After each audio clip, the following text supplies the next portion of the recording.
బంతిపూలు 2 కలర్స్ వేసాను.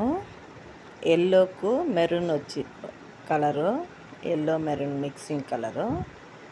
ఇదైతే బాగా పూసింది ముద్దగా. ఇంకోటి మెరూన్కు ఎల్లో లైన్స్ వచ్చినది వేస్తే ఇదేమో ఒంట్రెక్కలు పూసాయి. పింక్ చూడు ఎంత బాగుందో. దీంట్లో ఆరెంజ్ కలర్ కూడా ఉంది.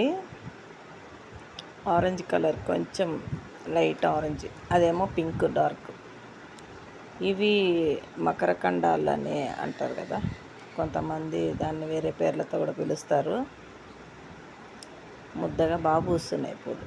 చిట్టి రోజులు కూడా బాగానే వస్తున్నాయి, బాగా మంచిగా చిట్టి చిట్టి రోజాలు. ఇంకా మొగ్గలు అన్ని రోజు తెంపుతున్న పువ్వులు, లేకుంటే ఇంకా చాలా ఉండేటివి. బాగానే వస్తుంది, పర్వాలేదు.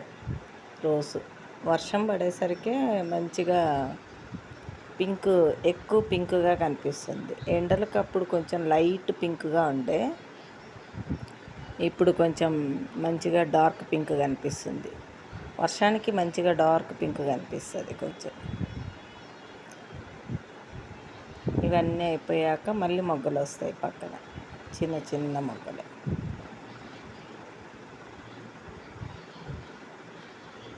తమలపాకు తీగ కూడా ఇందులోనే పెట్టాను, ఆ నీడలో బాగానే వస్తుందని. ఈ వీడియో చూశాను నేను.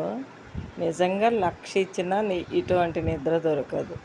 లక్షలు లేని వాళ్ళకేమో ఎలా సంపాదించాలని నిద్ర పట్టదు, ఉన్నవాడికి ఎలా కాపాడాలని నిద్ర పట్టదు. అందుకే అన్నారేమో ఎదగడానికి ఎందుకురా తొందర అని. ఘంటసాల పాట అనుకుంటా. ఆ బాబుకి చూడు చక్కగా ఎంత బాగా నిద్ర వస్తుందో. నిజంగా కల్మషం లేని నిద్ర అనేది చిన్న వయసులోనే వస్తుంది ఎవరికైనా. పెద్దయ్యాక అన్ని కష్టాలు, బరువులు, బాధ్యతలు అన్నీ ఉంటాయి. అంతే కదండి. వీడియో నచ్చితే ఒక లైక్ చేయండి. వీడియోకు లైక్, షేర్, సబ్స్క్రైబ్ ప్లీజ్. అందరా అని ఘంటసాల పాట అనుకుంటా. ఆ బాబుకి చూడు చక్కగా ఎంత బాగా నిద్ర వస్తుందో. నిజంగా కల్మషం లేని నిద్ర అనేది చిన్న వయసులోనే వస్తుంది ఎవరికైనా. పెద్దయ్యాక అన్ని కష్టాలు, బరువులు, బాధ్యతలు అన్నీ ఉంటాయి. అంతే కదండి. వీడియో నచ్చితే ఒక లైక్ చేయండి. వీడియోకు లైక్, షేర్, సబ్స్క్రైబ్ ప్లీజ్.